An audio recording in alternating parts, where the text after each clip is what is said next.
नमस्कार मित्रांनो, माझे आरोग्य प्रयोग या मालिकेत मी नारळाचे तेल काढण्याचा एक डिटेल व्हिडिओ आपणात टाकत आहे. ह्या व्हिडिओमध्ये मी आज 7 नारळ घेतले असून नारळाचं पाणी एका बाजूला मी केलेलं आहे आणि या पाण्यानंतर हे नारळ जे आहेत या नारळाच्या खोबऱ्याचे मी तुकडे करून घेतलेले आहेत. नारळाचं तेल का काढायचं? कारण नारळामध्ये असणारं ओमेगा Omega 6चं प्रमाण 6. कमी आहे, ह्या चार्टमध्ये दिसेल.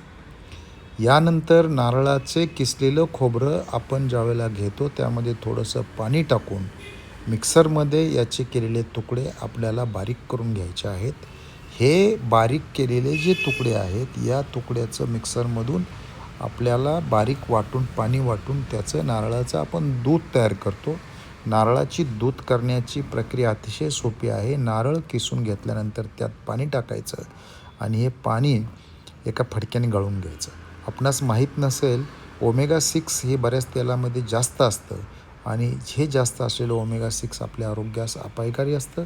मी आत्ता टाकलेली क्लिप जर तुम्ही पाहिली स्टॉप करून तर त्याच्यावर तुम्हाला असं दिसेल की ओमेगा 6 जास्त असल्यामुळे तुमच्या शरीरात इन्फ्लेमेशन म्हणजे आतमध्ये सूज वाढते आणि तुम्हाला फॅटी लिव्हर, हार्टच्या स्वरूपात हृदयाचे आजार होतात. हे आणि त्यामुळे आपल्यास आरोग्याच्या समस्यांना तोंड द्यावं लागतं. म्हणून नारळाच्या तेलामध्ये ओमेगा 6 कमी आहे. बाकी शेंगदाणा, खोबरेले तेल वगैरे जे असेल त्यामध्ये ओमेगा 6चं प्रमाण जास्त आहे. त्यामुळे तुम्हाला जर आरोग्याचे काही इश्यू असतील आणि तुम्हाला जर खरोखरच प्युअर नॅचरल तेल काढायचं असेल तर ह्या तेलाचा वापर करण्यास हरकत नसेल.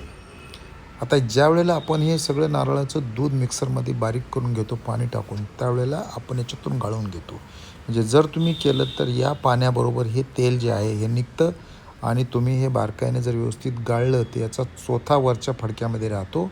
त्याच्यामध्ये अतिशय कमी प्रमाणात तेल जातं. ह्या चोथ्याचा वापर काय करायचा ते तुम्ही तुमच्या याच्यात विचारून घ्यायचं, कारण आपण फक्त फॅट बाजूला काढतो आहे. त्यामुळे प्रोटीन, कार्बोहायड्रेट हे जे आहे हे वर राहतं. नारळाच्या तेलामध्ये काय प्रमाणात शुगर असते, काय प्रमाणात फायबर असतो, काय प्रमाणात प्रोटीनसुद्धा असतं.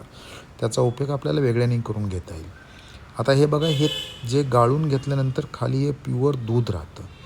ह्या दुधाचा उपयोग आपणास तेल काढावयास करायचा आहे आणि या तेलामध्ये आपण आपल्या समोर करत आहे. तुम्ही पाहत असाल की कुठलाही आपण जादूचा प्रयोग करत नाही, कुठलंही केमिकल तेल सोडण्यासाठी टाकत नाही. आपलं जे पिण्याचं शुद्ध पाणी आहे त्या पाण्याचा वापर करून आपण हे तेल काढणार आहोत.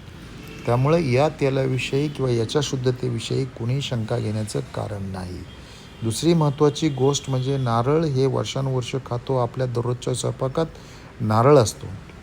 त्यामुळे नारळाच्या आरोग्याविषयक परिणामाविषयी शंका मानण्याचं काय